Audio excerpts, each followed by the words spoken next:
here for wild card picks. It's 2020. We're going to start off the new decade hot with the NFL wild card picks.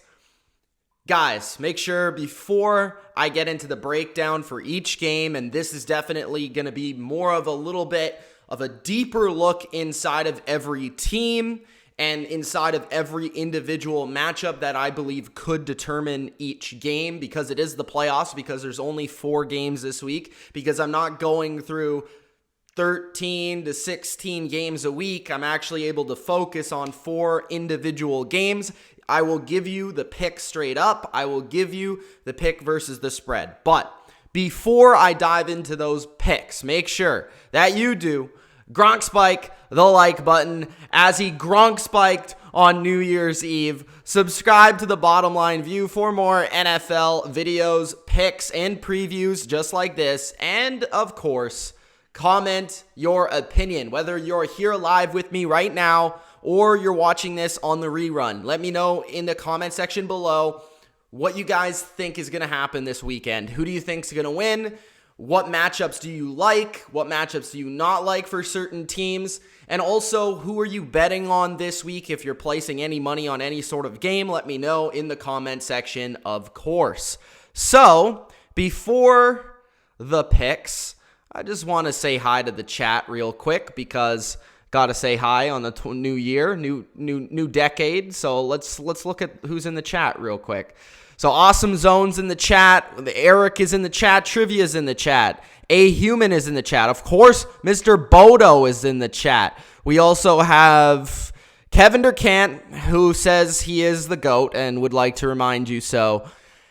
So those are the guys in the chat right now. Guys, make sure you're in that chat getting active. I will get to the comments after each individual game, and I will also be releasing an individual preview video or an individual snippet of this live video right now as an independent individual video for each individual game, so that if you want to just check out certain games or you have to leave the live stream at any point, then you can see it individually, as it is a playoff breakdown and a little bit more in depth. So let's start off with the opening game, and that would be the wild card matchup of Buffalo at the Houston Texans. So this game is in Houston, of course. Houston is the number 4 seed. Buffalo is the number 5 seed. And Buffalo, actually, I kind of think at the end of the season, a lot of people are looking at Buffalo maybe as the better team. Obviously, Vegas feels a different way. Houston is favored by 2.5 points in this game. So still Vegas feels like they're the better team. But it's interesting that they did not give them the full outright 3 points, because usually 3 points indicates kind of like home field advantage in the NFL or in Vegas. There's also been kind of more of a trend in betting where it kind of seems like the away team has evened up the home field advantage a little bit more than in recent history. You know, like over the past, we've said like home field's been a big deal. Well, that hasn't really necessarily been the case over the past like couple of seasons. And I think that also indicates by the spread here. So -2.5 for Houston. So Houston is just slight favorites over the Buffalo Bills. So this game, what's interesting about this game? First off, what's interesting about all matchups, as I said in my predictions video for the entire NFL playoffs, which if you haven't already checked that out, make sure you do. But what I said right off the top was, well, there's some fascinating coaching matchups. And this one is fascinating to me because it's a matchup between a offensive coach and a defensive coach. You know, it's a matchup between McDermott and it's a matchup between Bill O'Brien. And we have a lot of different kind of matchups that we'll see later on. But this one independently is interesting because this is a coach in McDermott who I looked at as a coach of the year candidate. And Bill O'Brien, who a lot of people look at as maybe overrated. His NFL career so far in the playoffs, he's 1-3. You know, he hasn't really done particularly well in the playoffs. And his only win in the playoffs was versus Connor Cook of the Oakland Raiders. And that was a team that was without that season MVP candidate Derek Carr, which is crazy to even speak about Derek Carr being an MVP candidate. But regardless, so the coaching matchup right off the top, I would give the advantage to Buffalo. McDermott is a better defensive coach than Bill O'Brien is an offensive coach, and I would say just as an overall coach, he's probably better at this point. So Buffalo, the number 5, Houston, the number 4. Last year, these two teams did play. Houston did win the game 20-13. It was in Houston. So there is relevance to this matchup because Houston did have Deshaun Watson, and of course Buffalo did have Josh Allen. But interesting to note, though, that Josh Allen did not play the entire game, right? Josh Allen actually left this game with an injury, and that is part or a big reason why the Buffalo Bills were not able to upset the Texans in Houston. It was Nathan Peterman of all quarterbacks, who stepped in for Josh Allen. But they were not able to come out on top. And we do know that the Bills were a much worse team last year than they are today. While the Texans, I think you could say, maybe the Texans are slightly better this year, but they're about even from last year to this year. Houston actually wasn't very good in terms of throwing the ball in that game. Deshaun Watson was only 15 for 25 for 177 yards, a touchdown, and 2 interceptions. That's kind of the stat line. The biggest stat line that I took away from that football game was that Watson wasn't very effective even at home versus this Bills secondary, which we know even last year, was one of the better ones in the NFL. So that's an interesting takeaway for this matchup. What else? Let's start off with the Buffalo offense versus the Houston defense. So Buffalo, 23rd passing offense and the 17th rushing offense versus the 26th passing defense and the 22nd rushing defense of the Houston Texans. So Houston's defense, not very good overall, but they do struggle more versus the pass than versus the run. Interesting to note, though, their run defense was vastly better when they had J.J. Watt on the field. It's been a lot worse since J.J. Watt got injured. It was better early in the season when Watt was on the field. And Watt is supposed to play in this game, from what I've heard, but I don't know how much J.J. Watt's going to play in this game. I don't think he's going to be a massive factor. I think where we're going to see J.J. Watt the most is in big-time pass rushing situations. Now, J.J. Watt is a crazy person, so he might try and play as many snaps as possible because he's like that, and he's dedicated like that, and he's a crazy defensive lineman.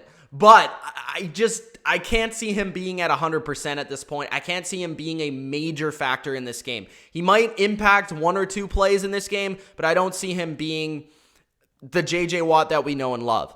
Now, the probably being the deciding factor will be this side of the ball, the offense of the Bills versus the Houston defense, because I think it's the biggest X factor of the game in terms of we don't really know what we're going to get from either unit. Like, Houston's defense has had some good games this season. Buffalo's offense has had some good games this season, but they've never been able to really string them together at consistent basis. So who's going to come out with the better game plan? Who's going to come out with, just better effort? Brian Daboll, interesting enough, the Buffalo offensive coordinator, has actually been interviewed for some coaching jobs already to be a head coach in the NFL, which I kind of found like that was a little surprising, a little bit fast for him to be interviewed. But he's done a pretty good job overall with this offense, with bringing along Josh Allen, who's thrown like 27 touchdowns this year. I may be wrong on that, maybe even more than that. But Josh Allen's had a good season. And I think that's the biggest thing that people have been sleeping on with the Buffalo Bills, is that Josh Allen has actually been playing very well. And it's not just the defense, or it's not just McDermott or whatever it may be. Josh Allen's actually played pretty well this year for the most part. And especially versus some good defenses. I mean, he played decent versus the Patriots in the last game they played. He played decent enough versus Baltimore. He's had some tough matchups this year, and he's been able to play pretty well for the most part in those games. Some interesting matchups that I look at in terms of the passing game. John Brown versus Bradley Roby, I think, will be the matchup to watch. On the outside, Bradley Roby has had a good season this season for the most part for Houston as their number 1 corner. Cole Beasley versus Lonnie Johnson Jr., I feel like is the advantage for the Buffalo Bills, which they will attack the most. Josh Allen's favorite target in the red zone this season has been his slot receiver, Cole Beasley. I think he's going to go after that. I think Lonnie Johnson is one of the weaker guys in the secondary for Houston, and I think that would be the matchup to attack more so than John Brown, although I could see John Brown making a couple plays in this game. And you also need to take a look at Dawson Knox, because Brian Daboll has been very creative with the way that he's used Dawson Knox in the passing game. Houston, they have kind of like slower linebackers, and if he's ever matched up on a slower type inside linebacker, like let's say a Bernardic McKinney, for example, I could see Dawson Knox taking advantage of that matchup, like we saw in Week 16 versus New England, where they were able to kind of get him in a one-on-one situation versus like Patrick Chung and be able to throw that deep ball down the field to him. I could see that happening with Houston. Now, Houston's defense doesn't take as many chances as New England's defense does, but you could have one or two big plays in this game that do go towards Dawson Knox, especially in the red zone. I could see that happening. The key to the game that I do feel like is for both sides of the football is which team can run the football better, because we know that Houston isn't good at defending the pass, but we also know that the Bills aren't going to consistently be able to drop back and pass. That's because, Josh Allen isn't one of the best drop back passers in the game, and they don't really have the weapons to do so on a consistent basis. So they're going to need to run the ball. Singletary has actually been one of the more impressive young running backs this season, and he's been a big factor in the passing game as well, in the screen game. They've been very creative, and honestly, I've been impressed with what Buffalo has brought in terms of an offensive game plan from week to week for the most part. If Josh Allen can make a few big plays here and there on third down in the red zone, whether that's with his legs, with his arm, he has the capability of having a game where he just takes over because of his physical ability, but he also has the capability of throwing interceptions, turning the football over. Now, for Buffalo fans, it's good to note that he hasn't really done that as of late. It's been a while since Josh Allen has single-handedly lost a game for the Buffalo Bills. He's done a good job of taking care of the football, and when it's not there, he's been able to move on. Most teams, what I've noticed versus Buffalo is the way that they've attacked them is by blitzing Josh Allen, going after this offensive line, and just playing man-to-man on the outside with their cornerbacks. Teams that have been effective doing this was New England early in the season. Baltimore as well was effective doing this. New England actually got burned the second time, which makes me believe that Buffalo may have adjusted, but if Houston does send some pressure and blitz on the occasional third down, I think they can get there. Looking at Buffalo's offensive line, nobody really sticks out. Mitch Morse is their best player, center, but their guard play is just average. Cody Ford, the rookie, had to come in at right tackle halfway through the season. He's by far, according to PFF, their worst lineman of the season. It's interesting to see if when J.J. Watt is back, if they line him up over him, or maybe Whitney Merciless can take advantage of that matchup. So just looking at that, and then you flip to the red zone, some of the big things that I think could be important here. Houston is actually really, really bad at red zone defense. So Buffalo has been pretty good. They were ranked higher earlier in the season, and they've kind of dwindled a little bit as we get towards these playoffs. Buffalo's offense is 17th in the red zone. Houston's red zone defense is actually last in the NFL. So if Buffalo is able to go down the field, but not only sustain drives, but also push it into the end zone, which has happened versus Houston quite often, then Buffalo can get the upset in this game. And I do believe that they have been good enough in the red zone where you have so many different things to worry about, whether that is Knox or Beasley or Brown. You have to deal with the complex rushing attack. They love to do different kind of run plays with Josh Allen, design run plays. They love to do read option concepts, that sort of stuff. The same sort of stuff that Houston loves to do as well. But that could provide a handful for Houston's defense to defend in the red zone, and that might be the biggest advantage that Buffalo has coming into this game from that side of the ball. Flipping to the other side of the ball, this is strength versus strength. I think this is the matchup we're looking forward to the most in terms of this game. Buffalo's defense is really, really good versus the pass, and the Houston Texans offense, I would say, is one of the better ones through the air. Now, according to DVOA, Buffalo's defense is 5th versus the pass, and Houston's offense is 15th passing the football.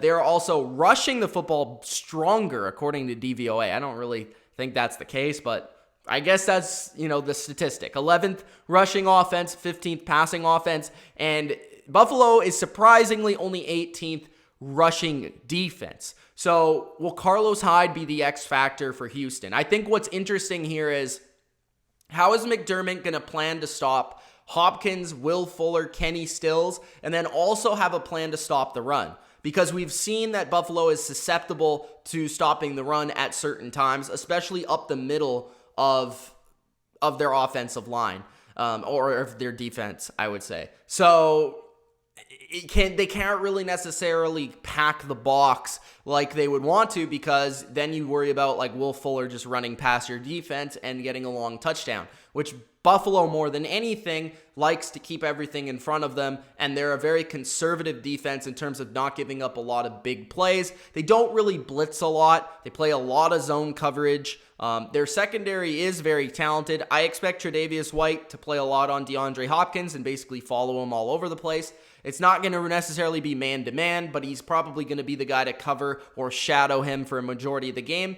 And I am expecting Will Fuller will play, which is a big factor for Houston because we know how much better their offense is when he's out on the field. I expect, getting the overview here, I think Buffalo can win this game. I'm going to pick Buffalo to win this game. The reason I'm picking Buffalo to win is I do believe that their strength on defense matches up with the strength of Houston's offense. And I believe that they can sustain drives offensively. I'm counting on Josh Allen, Cole Beasley, Knox, and Singletary to be able to move the ball down the field at a steady clip. And then once they get into the red zone, I believe they will be able to push it in. So that being said, if Buffalo can maintain the time of possession, keep the deep plays down from Houston's offense, which they're very good at, and limit the big play, and keep Watson inside that pocket. Don't let him scramble outside and create that big play, which they're very fast on defense. They have fast linebackers. They have a fast pass rush. I think Buffalo is a very difficult challenge for Houston from a matchup standpoint from their defense versus Houston's offense. I also like the game planning of Buffalo's offense slightly more than I like of Houston's offense, and I do think they have the coaching advantage in McDermott over O'Brien. So all that being said, it pretty much makes me point to Buffalo being the team that I believe will win this game. I am going with a decently low-scoring game. I think it's going to be 20 to 17 for Buffalo, 23-20 for Buffalo, something of that nature. I think that Buffalo will create a couple of big plays in the passing game, but nothing too sexy. It will mostly be long, sustained drives. And for Houston, I think it's going to have to be that if they want to score, and Buffalo is going to force them to do that in a similar way that Tennessee has forced Houston to do that in the past. So I have Buffalo to win this game, let's say 23-20 in Houston, the 5 seed in the upset over the 4 seed in the AFC. Let's get to the comment section for the first time tonight. Let's do that. Let's take a look what everybody's thinking. Let me know who you guys think is going to win. Do you have Houston winning? Do you have Buffalo winning? Let me know in the comment section. Let's see. So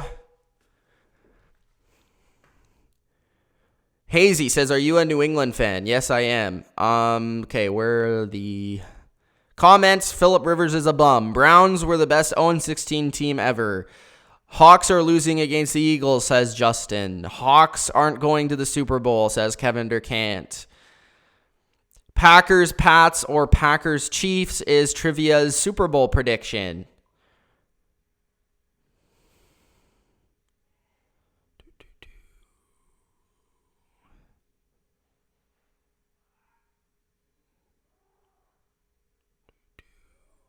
The play says Titans going to beat up on the Patriots, then going to beat up on the Ravens. John is in the house. John has Chiefs versus Saints in the Super Bowl.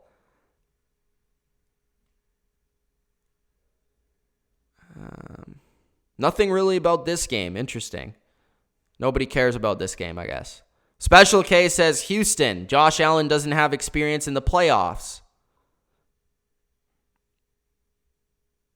Four Eyes says, I think Buffalo can win the AFC if they can control time of possession.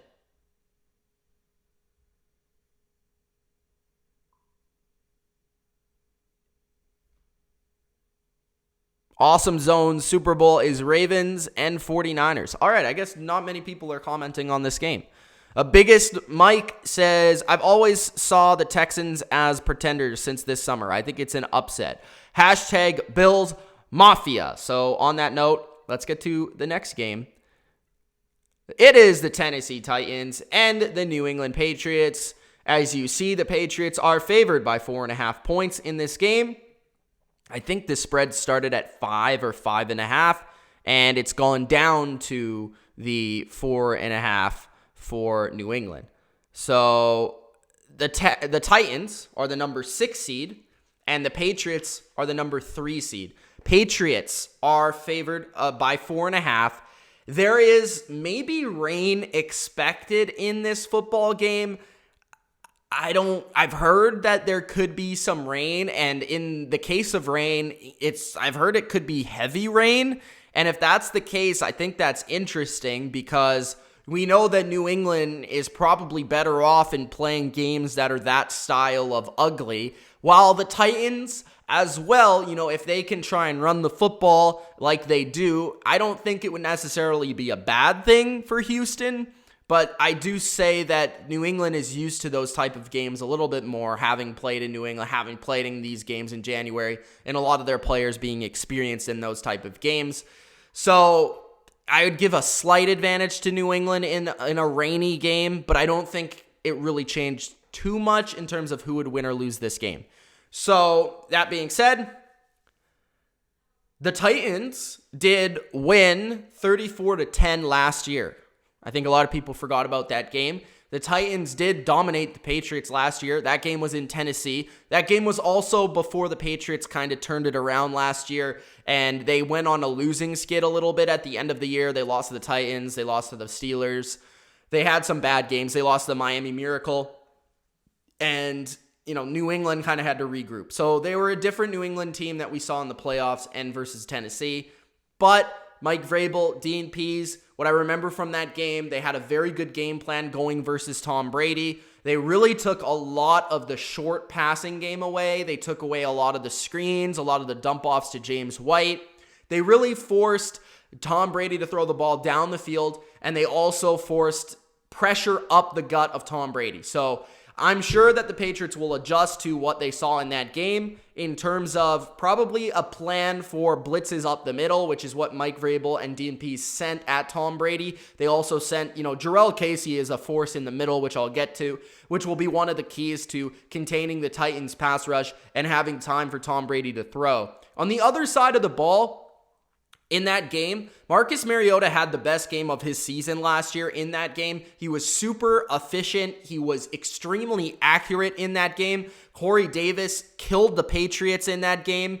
And in the last 2 games, really, they've played. The first one was in the playoffs. The Patriots won that game in 2017. It wasn't really relatively close. But Corey Davis was the one on the receiving end, I believe, of 2 touchdowns in that game. So Corey Davis has had success versus the Patriots and a little bit versus Stephon Gilmore in that game last season.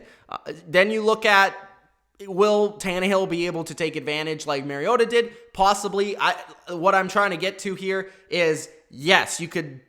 The Titans had a good plan last year. Obviously, they have a different coordinator this year. They no longer have LaFleur, who is now the head coach of Green Bay. But they don't have Mariota in this game. They have Tannehill. Tannehill's played better than Marcus, and he's a better quarterback than Marcus. But Tannehill has actually struggled versus the Patriots in New England. Now, it's a different supporting cast, but when he was in Miami, he's had plenty of experience versus New England and plenty of experience losing in New England as well. So it goes kind of both ways. I feel like Tannehill has the possibility of having a good game in this one, but I don't think a quarterback could have played better than Mariota played in that game in Tennessee last year. Because when you look back at that game, a lot of it was just really nice throws, really nice touch passes, down like to the sidelines, down the seams. I mean, it was just really nice job by Marcus Mariota in that game. Now, the Titans have been a lot better team with Ryan Tannehill at quarterback, but they haven't really beat anyone besides Kansas City. And that's the thing. I think a lot of people are really on this Titans train. A lot of people are like, Titans are playing so good right now. They're playing amazing. They've been way better since Tannehill has come in. But when you really take a look at how they've played versus teams they've played, I mean, they beat Kansas City, which is impressive. They beat Kansas City at home when Patrick Mahomes was coming off of his injury. So I don't know if that was necessarily like Kansas City at their fullest strength or 100%.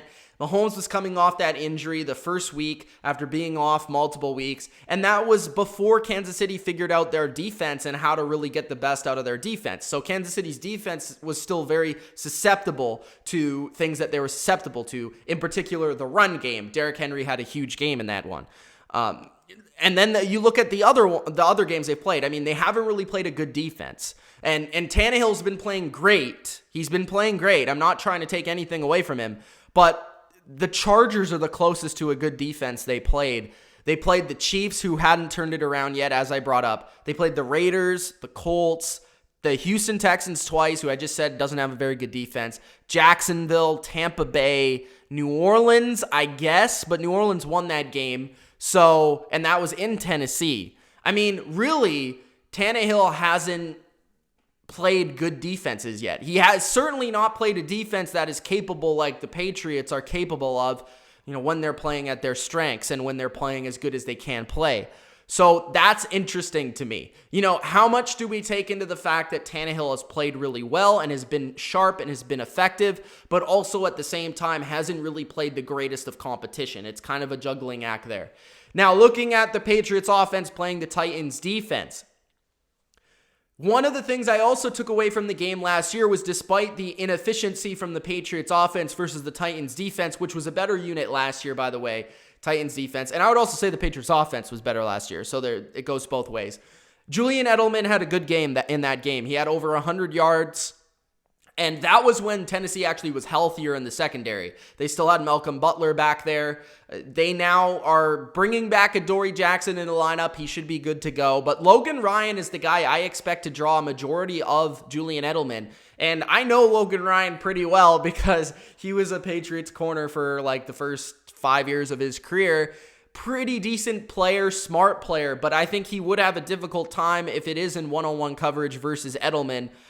I think he would be the guy because he, for a majority of the snaps, lines up in the slot. They could put Jackson on Edelman, which I don't know if that would be the wisest choice, though, because Jackson is more of a taller, faster corner. I don't necessarily know if he has the quickness from side to side to handle an Edelman. I think he would be better used against Sanu or possibly N'Keal Harry, but that's just my opinion. I don't know what Vrabel or Pease are going to do in this matchup. For the Patriots offense, like I've been saying week after week after week, they need a receiver to step up, whether that's N'Keal Harry or Mohamed Sanu. They need somebody to come up as that number 2 target and make some plays. And I just don't know if I've seen it consistently enough. At this point, it looks to be N'Keal Harry. He's been effective in running the football. He's been effective in catching the football in some fades and some back shoulders. He doesn't create a lot of separation, but he is a guy in the red zone that the Titans will have to be aware of. And I could see him scoring a touchdown in this game. The running game, Sony Michel and Rex Burkhead. Actually, Rex Burkhead, to me, has been the better of the two runners over the past few weeks, and I've been more of a Sony guy than a Rex guy in the past. But Rex is running with a different type of shiftiness and power that's been very interesting. Also, the Patriots have been a lot better on the ground of the last 3 or 4 games. Really, they've been a lot just more effective, efficient with their runs. And honestly, I don't understand versus Miami why they did not run the ball more. I think they'll try to get back to that in this game. The difficulty for that will be that Tennessee is actually a really good run defense. They are in the top 6 versus the run this year, but they actually, they're 10th in adjusted line yards. New England's offensive line is 9th in adjusted line yards. So it's a very close matchup in terms of New England's run blocking versus Tennessee's run defense. New England is stronger actually in adjusted sack rate. They're 5th in that rate versus 14th in adjusted sack rate. Tennessee getting after the quarterback. So from DVOA, from, the stats, it does appear that New England has the advantage on the offensive line versus Tennessee's defensive line, but I would call it relatively even because they're both pretty close in both stats. I think the guy that they really need to focus on blocking is Jarrell Casey. He had a good game versus New England last year, and lucky for New England, the strength of their offensive line this year has been their guard play. Joe Thuney is ranked 5th by PFF. Shaq Mason is ranked 12th. Their tackles have been the weakness this year. Cannon has been the worst of anybody, ranking 39th, and Wynn has ranked 36th. Karras, their center, is ranked 21st, so not bad.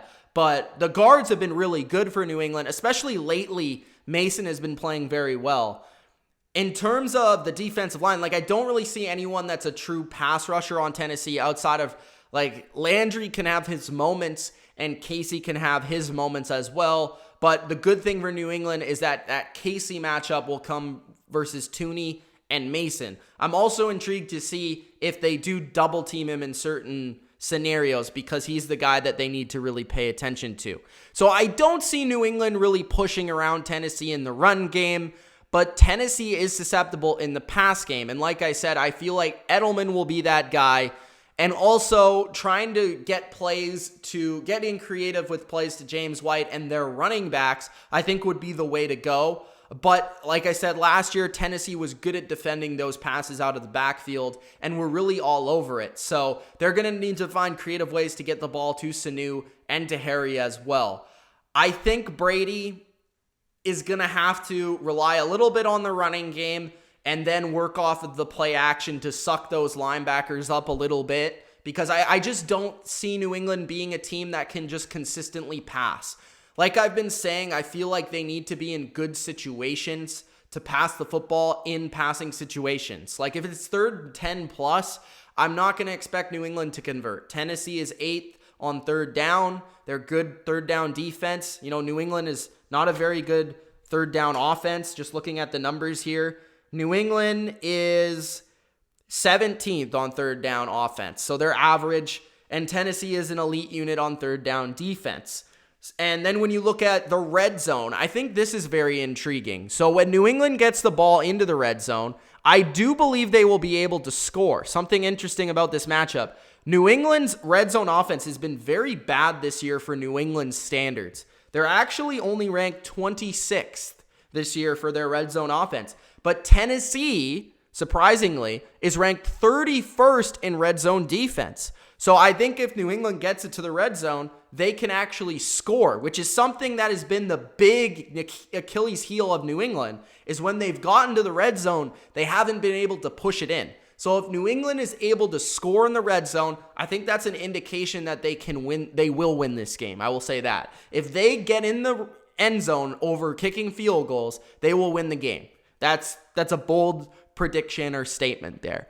Looking at the other side of the ball, Tennessee's offense versus New England's defense. I think something interesting from a familiarity standpoint is Bill Belichick knowing Romeo Crennel. And Romeo Crennel is the defensive coordinator of the Houston Texans. The Houston Texans played the Tennessee Titans twice in the past 3 weeks. So obviously there are some things there where Belichick may look at that film and say, what did he do in certain situations? Not that Houston had a ton of success versus Tennessee, but they certainly don't have the talent that New England possesses on defense.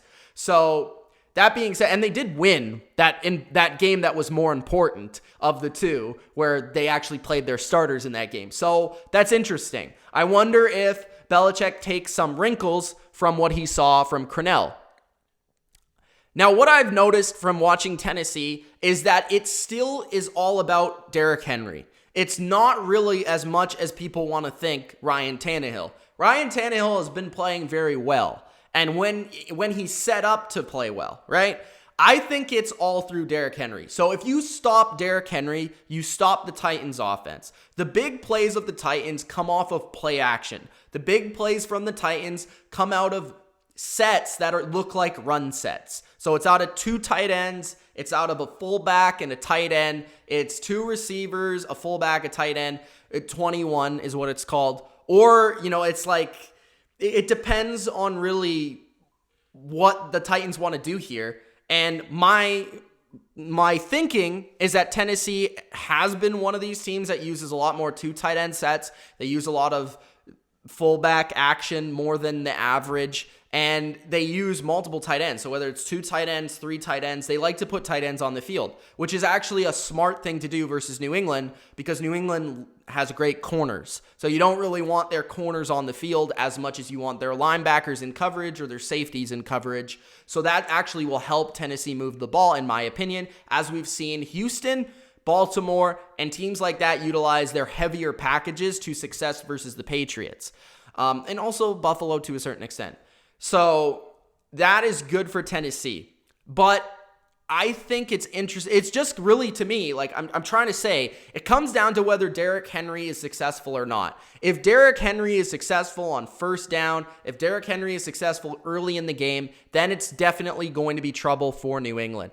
I think New England, what they're initially going to do is they are going to force Ryan Tannehill to beat them. So they're going to put their corners on an island, and they're going to say, Ryan Tannehill, you need to be accurate, you need to be Peyton Manning, and you need to put this in a perfect spot.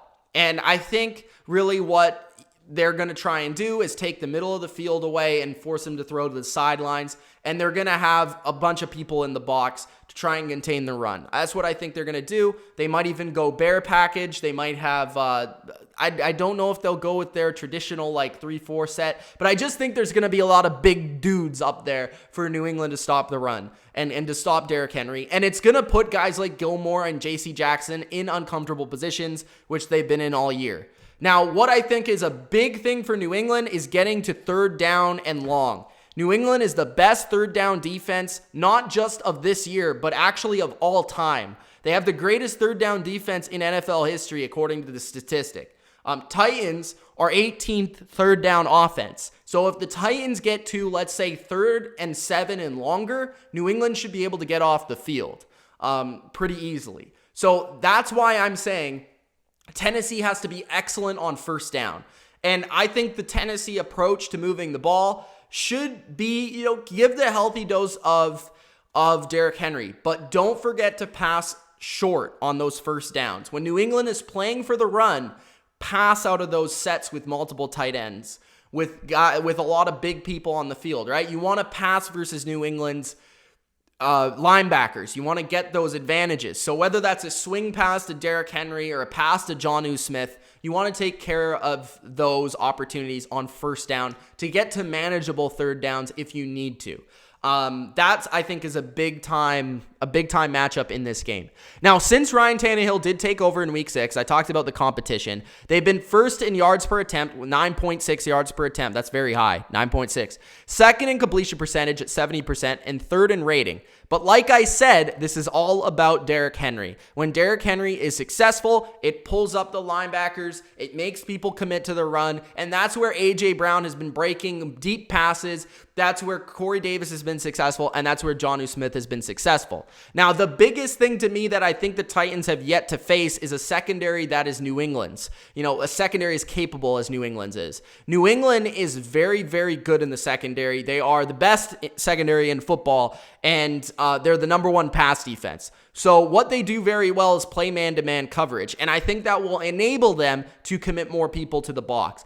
If for some reason Corey Davis and A.J. Brown are winning their matchups versus J.C. Jackson and Stephon Gilmore or Jason McCourty or whoever's on the field, then that means Tennessee has a great chance of winning. Honestly, if you're a Titans fan and you see Corey Davis and A.J. Brown winning 10 yards or deeper down the field versus Gilmore, J.C. Jackson, and Jason McCourty, then you should be very happy because that's going to open up their entire defense. New England's defense is a result of their corner play. And when their corners are playing well, they are a very tough defense to go after. But when their corners are not playing well, as we saw versus Miami, you can take advantage of their defense, right? Because they put such stress on their corners. One of the interesting things to me in the passing game is actually that Tennessee is the worst offensive line in football in adjusted sack rate. I didn't think this was the case going in, but when I looked up the stat, I was kind of shocked. 11.2% they get sacked or adjusted sack rate. So that's That's intentional groundings, that's intentional throwaways, that's getting sacked or hit your quarterback. New England is 8th in adjusted sack rate defense. So I wonder if New England is going to commit to their zero blitz scheme, or if they're going to just try and rush 4 and play more coverage in certain passing situations. I think that's interesting because Tennessee has proven this year that they are not very good at protecting Tannehill in passing situations. When looking at the run game, which I'm talking about Derrick Henry, Tennessee is 4th in adjusted line yards. New England is 6th in adjusted line yards defense. And Tennessee is very good in their power rank offense, which is like 1 or 2 yards because Derrick Henry is such a load to bring down. Now, weather could affect this. Like if Derrick Henry is playing in the rain, that's going to be actually more difficult for New England to stop because it's more difficult to tackle people in moisture than it is to tackle people when they're dry, right? Because you could slip off them. It's difficult to get a handle of the guy that's carrying the football. So that could actually help Derrick Henry, and that could help both running games. But there you go. That's the breakdown of Patriots Titans. Went in depth there, but I think it comes down to simplify it. On offense for New England, if they're able to run the ball with decent success and then hit some play action over the middle of the field, and also, get creative. If you see them getting creative with like handoffs to N'Keal Harry and it's being successful and screens to Burkhead and White and that sort of stuff, and their short passing game is successful, I think they'll score.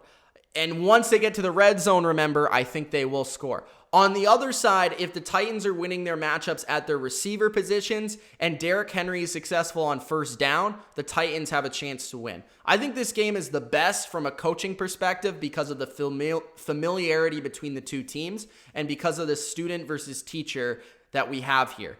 But I am ultimately going with New England because I do believe that they can execute the game plan better than the Tennessee Titans can. I think being at home, it will help them a lot. I think their defense will come to play in this game. And if this game does become a weather game, I think that does help New England more so than Tennessee.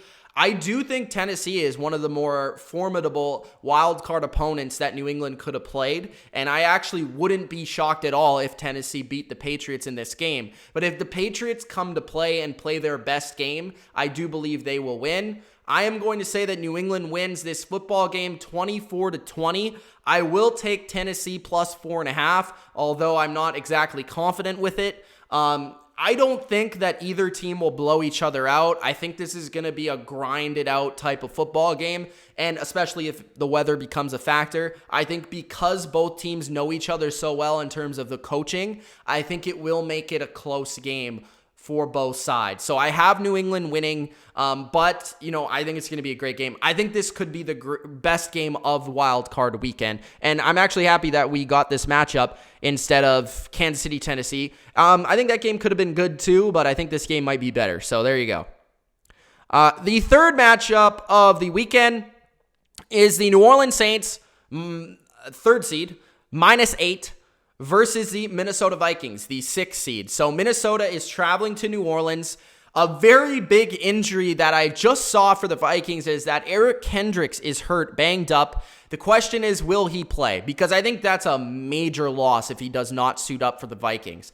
Not only because he is very good and good in all facets of the game. He was actually PFF's one of their top-ranked linebackers in pass coverage this year, which I think is a huge deal when you're talking about covering Alvin Kamara. If Eric Kendricks is not out there, that shifts the entire defensive approach from Zimmer and the Vikings defense. So that's huge, and I think that could contain Alvin Kamara from having a big game in the passing game. Teams have kind of gotten better at defending Alvin Kamara over this past season, though. He has not been the same player in terms of his effectiveness versus defenses in the passing game than he was a couple seasons ago or last year even. Minneapolis Miracle Revenge, that is the storyline for this game. Can the Saints get their revenge this time in the Superdome?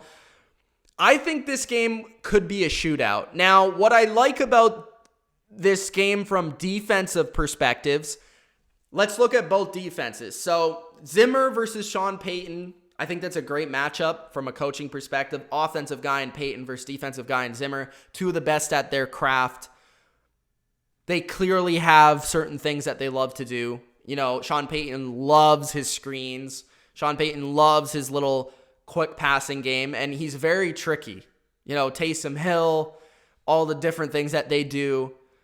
Zimmer, primarily, he can take away some of those plays, I think. I think he can take away the quick screens. I think he could take away the quick passes for the most part with his design on defense to cloud out those areas that New Orleans really likes to attack offensively. When you look at the opposite side, where do I feel like Minnesota's offense can take advantage and New Orleans' offense can take advantage? The weakness of both teams defensively are their secondary.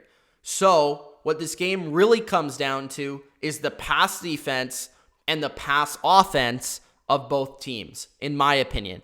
I think Dalvin Cook is excellent, but the Saints are really good versus the run. So Dalvin Cook will have some yardage. He'll make his plays. But I feel like it's going to be on Kirk Cousins, Adam Thielen, Stephon Diggs, Kyle Rudolph to make plays in the passing game versus the Saints secondary. And it's going to be on Drew Brees, Michael Thomas, maybe Alvin Kamara, Jared Cook, these guys to make plays in the passing game. I think that Michael Thomas is going to have a massive game here. Xavier Rhodes is horrible this year. I mean, if they put Xavier Rhodes on Michael Thomas, you might as well say goodnight. I think they will have to double team Michael Thomas. If they're smart, they'll double team Michael Thomas because there is no way they can single cover him with any corner they have. They just do not have a guy that can do that. Simply, they can't. And Sean Payton is so creative with the way that he utilizes Michael Thomas that it often is difficult to actually double team him. And the amount that the Vikings actually play zone, it also makes it difficult to double team a player in zone coverage. I mean, you could put players in certain areas where Michael Thomas, you think he's going to be on certain downs, but you can't really say, okay, two guys, you're going to follow Michael Thomas and just one inside, one outside, or one over top, one underneath. You can't necessarily do that in zone coverage as much.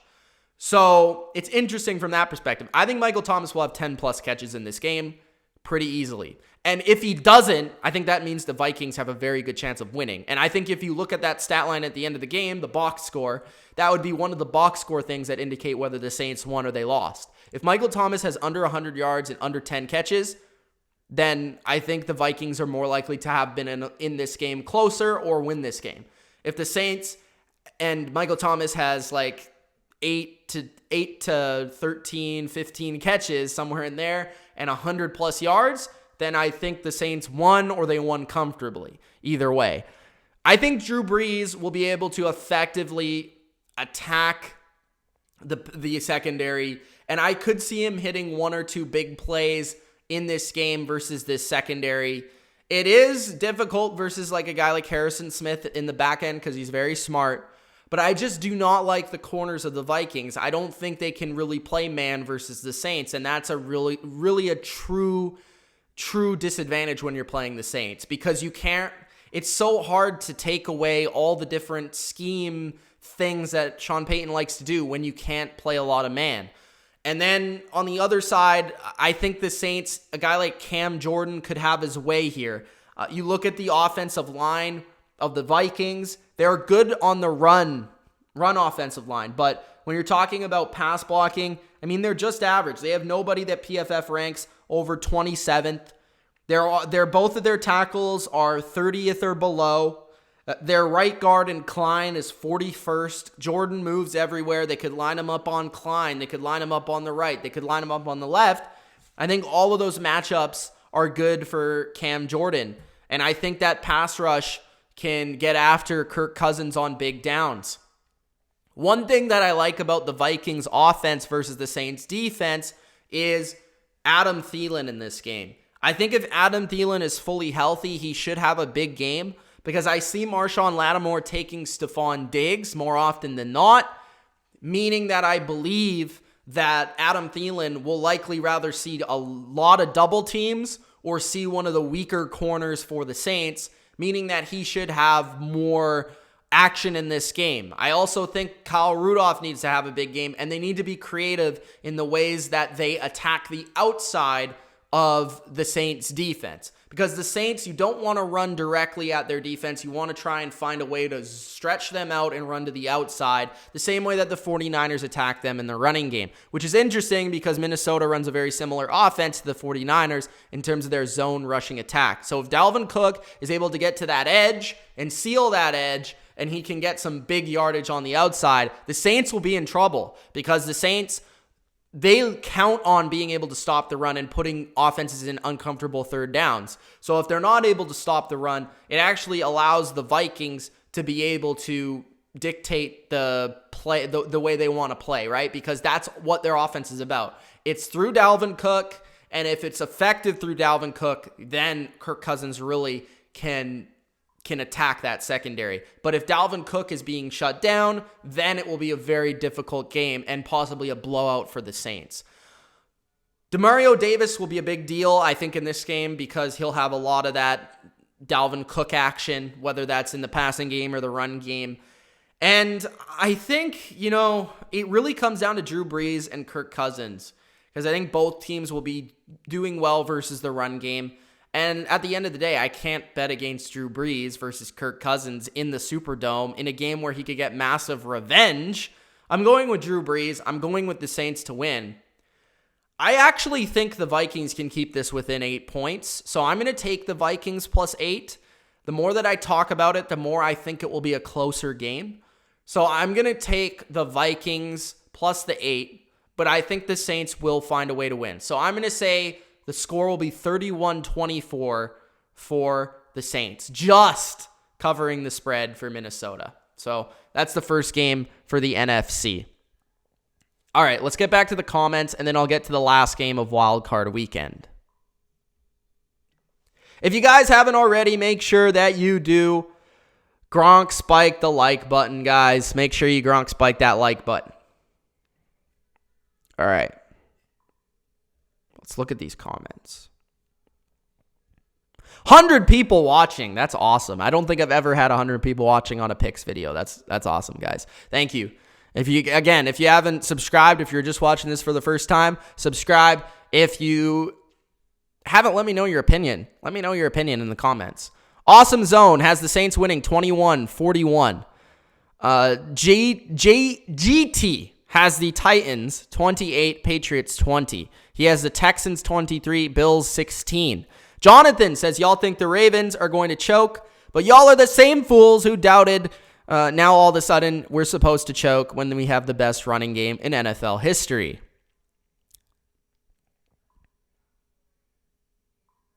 Every game is kind of prime time in the playoffs. Ghost Skittle has the Saints 27-17. That was my initial score, actually.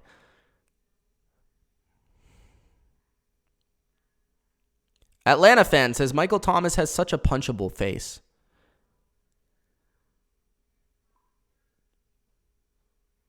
Blackjack says, Cook is playing. Kevin Stewart says, Saints 35-17. 3000 Parkway has Bills, Pats, New Orleans, and Hawks. Robert 9 has the Vikings 41, the Saints 40. Kevin Durkant says Michael Thomas is going to light up Minnesota. Rex says Cousins was not awful in the Minnesota playoff game versus Green Bay in 2016. He fumbled, but he had like 329 yards and 4 touchdowns. Kirk specifically is disastrous on Sunday and Monday nights. Do you mean Cousins versus Green Bay when he was on Washington? Because he never played for Minnesota in a playoff game. Bodo says, I hate New Orleans coach. I hate their quarterback. They both have considerable... They have what? Constable faces. I hope they get screwed on a penalty in the game. Vikings 35-34. Why do you hate the Saints? I didn't even know that you hated the Saints that much. The player says, how can you not like Drew Brees? If the Saints lost on another pass interference, that would be insane.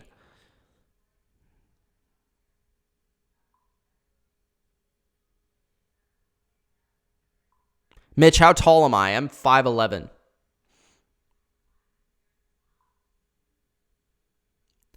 Ghost Skittle says Janoris Jenkins is not better than Apple.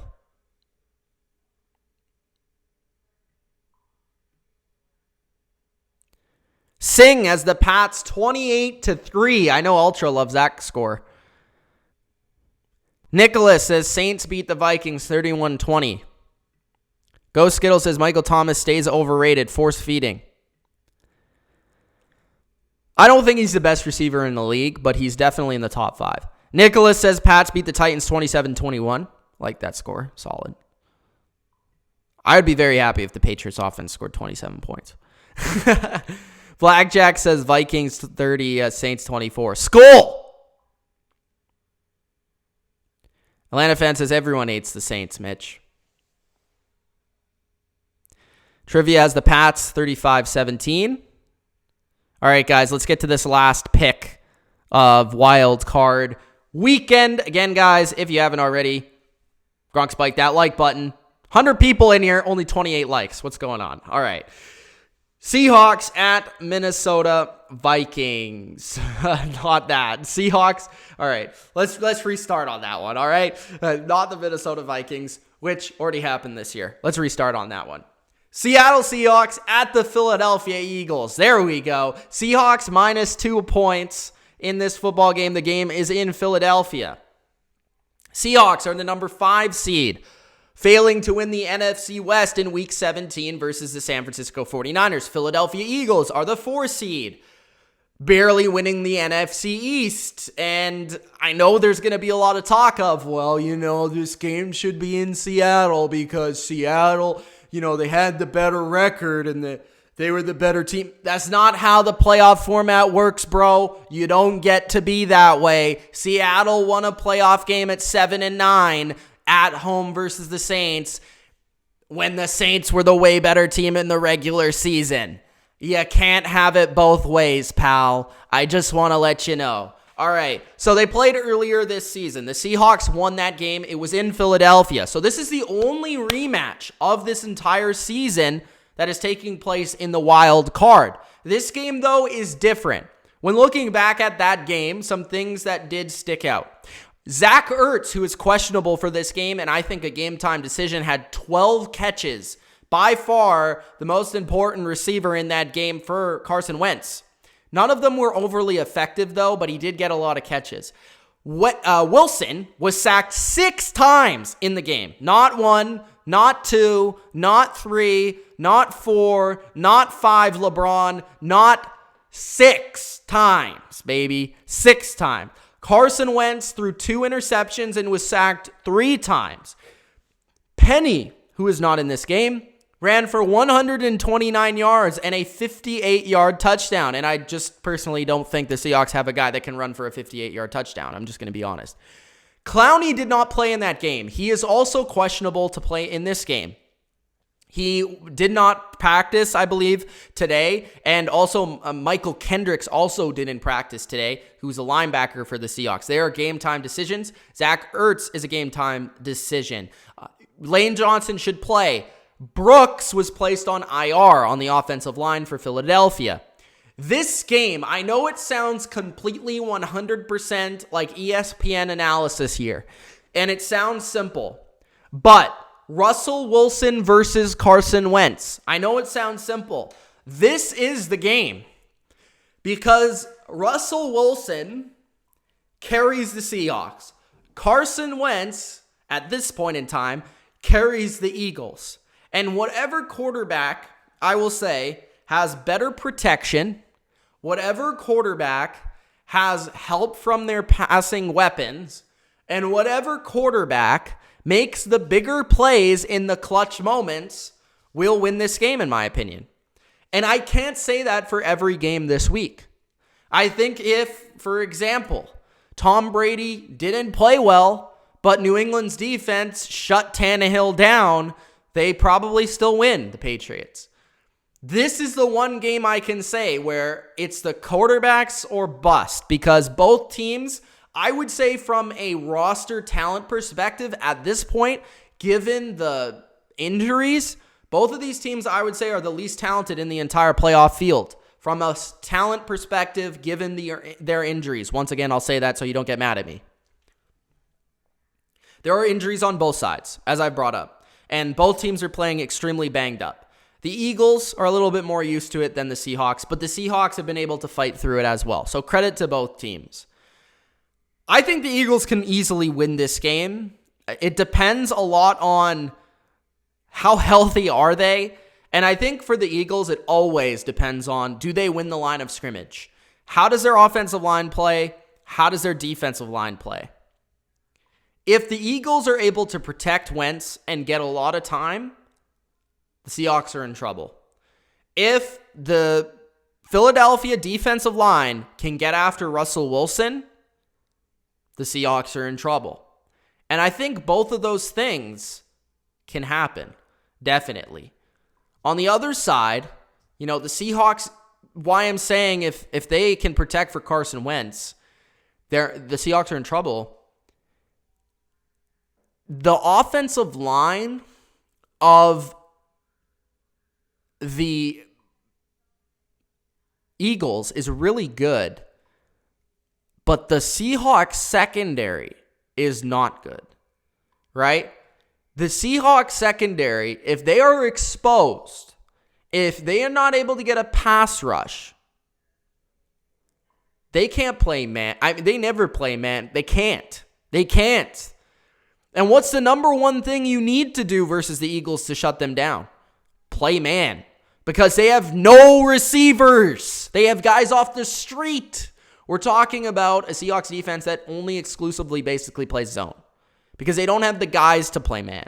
They just don't. And they can't. So that being said, if there's that protection and Clowney is not in the face of Carson Wentz and Reed is not in the face of Carson Wentz, then Carson Wentz can have a good game. I have no doubt about it, and I think they could steadily move the ball down the field. There's not going to be any big plays by Carson Wentz. You're not going to see any 30 to 40-yard receptions. I doubt it. But I think you'll see a lot of 5 to 15-yard catches from the Eagles, whether that's to their running backs, Scott, Howard. I don't know if Sanders will be playing in this game. I hope so. He's a good player. Whether that's to their tight ends. Dallas Goedert's been really, really good. He'll be tough to handle for Seattle. Zach Ertz, right? I think they can effectively move the ball down the field with short, intermediate passes versus his own coverage. Because Doug Peterson is very good at game planning in these big game situations. Defensively, I think it's relatively even from offensive line versus defensive line of the Eagles and the Seahawks. The Eagles do have a couple X factors, though. Brandon Graham has been really good this year for the most part, and Fletcher Cox has kind of turned it on as of late. If these two players can dominate, the Eagles will win the game. Because Russell Wilson was sacked 6 times in that game last time they played. If they can hit him, sack him, keep him within the pocket, keep him from making big plays, then the Eagles can definitely win.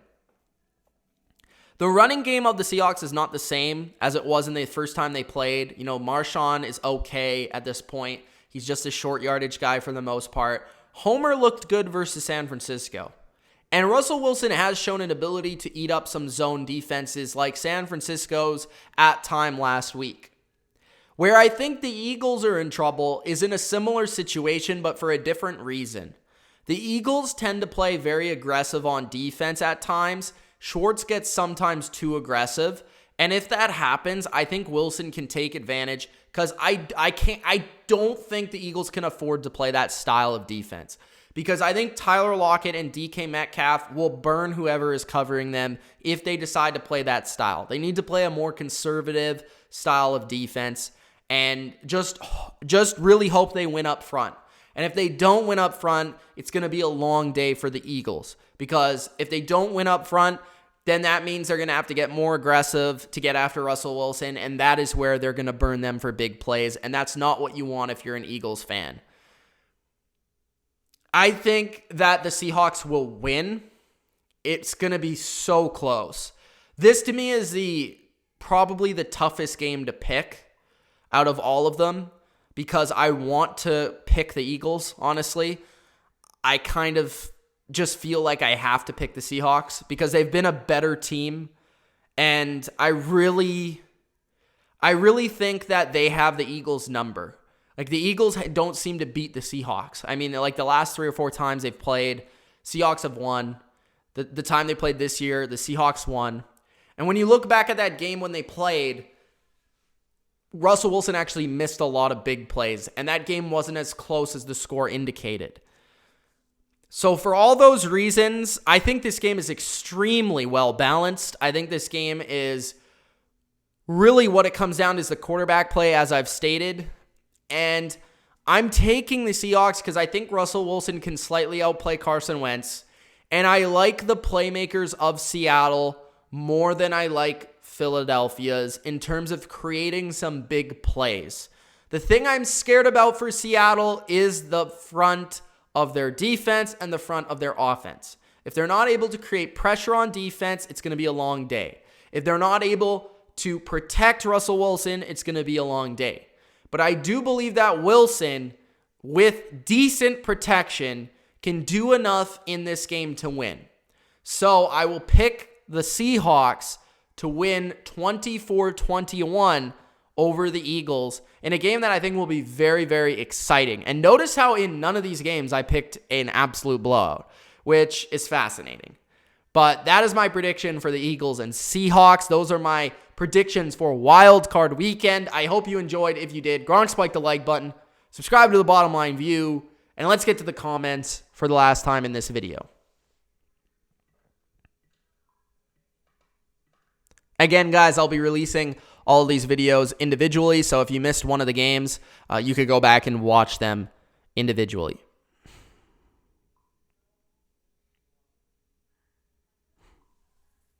I'm built like Vince Wilfork? Is that what trivia said? Not really. Lori has the Saints 35-17. Rex says Seattle beat up on some bad teams this season. I don't think they're great. I don't think they're great either. Philly says, let's go D. Or Philly, let's go D. That's his name. Says, what's so funny? Seattle hasn't been that good. Atlanta fan says Seattle barely beat a Matt Schwab-led Falcons team before our turnaround. That's actually true. Kevin Nurkant says Seattle almost beat the 49ers. Stop capping. Eagles aren't a match. Ghost Skittle says, good take, Mitch. The least two talented teams. Bodo says, in West Philadelphia, where I was bored eating Chick-fil-A, I watched the Eagles blow the Hawks away 35-17. When was that? Are you talking about this weekend? What are you talking about? Lori hates the Patriots but loves the Saints. Singh says Super Bowl is going to be Packers. Rex said almost beat does not count. Is Aguilar healthy? Watch him catch a game winner. I could actually look that up for you. I don't think so, but I can look it up for you. Let me see. Good question.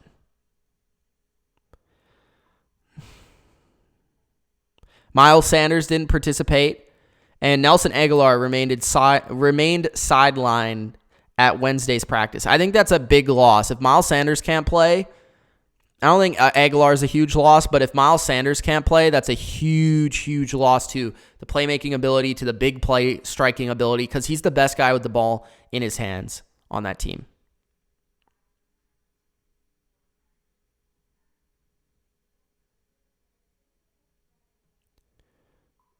I love what Rex just said. Dude, it's funny to me, Kevin, the same way it's funny to me that the Saints have a coronation Super Bowl celebration every time Breeze sets a record. I just want to give you a hand for that. That's a good one. I've noticed the same thing, and I think it's hilarious too. I don't know how. The only man in football that stops the entire game to celebrate an individual record, Drew Brees. Not trying to hate on Drew Brees, just stating fact. Wentz is playing incredible. Pete Carroll is 5-0 against the Eagles, says Atlanta fan.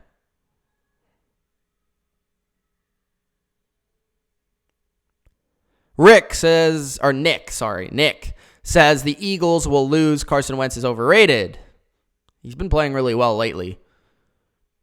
Jonathan says, you are a Ravens hater. I don't know if you're talking to me. I'm not a Ravens hater.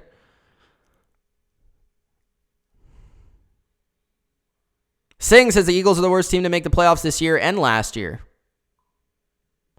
Not if they win this game. And they did well in last year's playoffs, considering their record.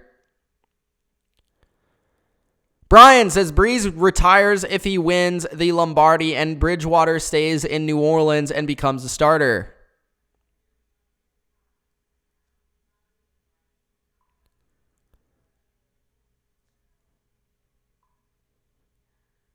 Woodrow says Aguilar isn't playing and we in Philly don't want Nelly to play and Miles will play.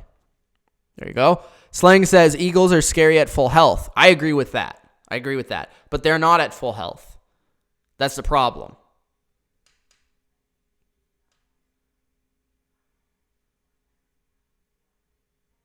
Fraser says the Eagles aren't a good team. 4 straight wins, but that 4 straight wins against teams that range from crap to real crap.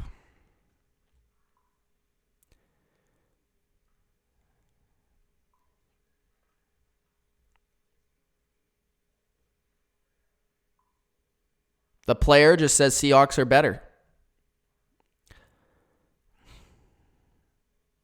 Yeah, Wentz has been throwing to nobodies for like 3 or 4 weeks now.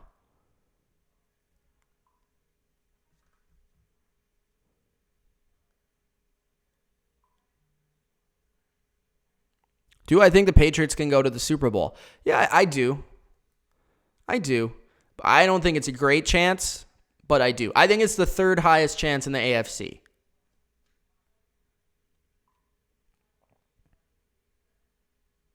You think all the favorites this weekend win on the money line? Well, no, because I had the Bills winning. So if you were to bet money line, my bets, honestly, I don't hate placing a Philadelphia Eagles money line bet. I like the Bills money line bet because those are like better than just betting point spreads, and they're the underdogs. New England would be an okay money line bet. I feel like the Saints not really worth it, and I don't think you're betting on the Vikings in a money line. But if you did like a parlay of the teams that you think are going to win, just money line, I don't think it's a bad idea. But yeah, I think the one game that I picked where I feel like the underdog is going to win is Buffalo. It's the only underdog that I have winning. So Buffalo. That's it. Can the Bills make the Super Bowl? No.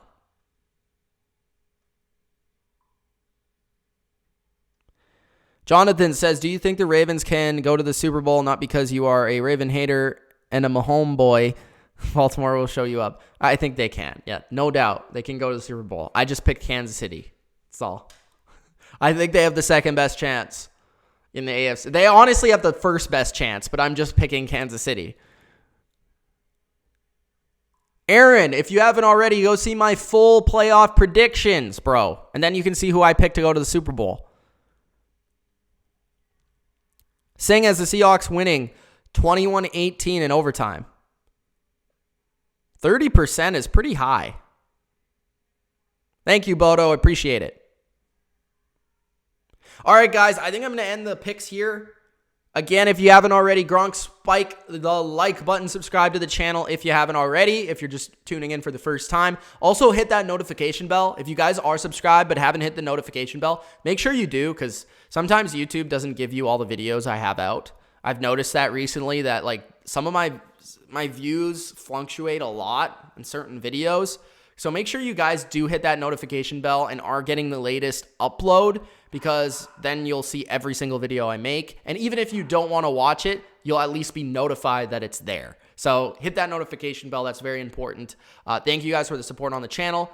Thank you guys. Enjoy your football games this weekend.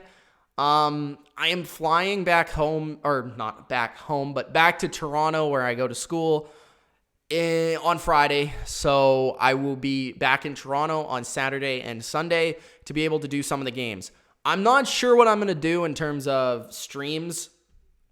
I might stream one game a day. I might do a recap. I have no idea yet. I haven't really decided. Maybe I'll have a vote, but at the very least, I'll do like a recap of the day at the very least. But we'll see what happens. Thank you guys for watching. It's been Mitch, and peace out.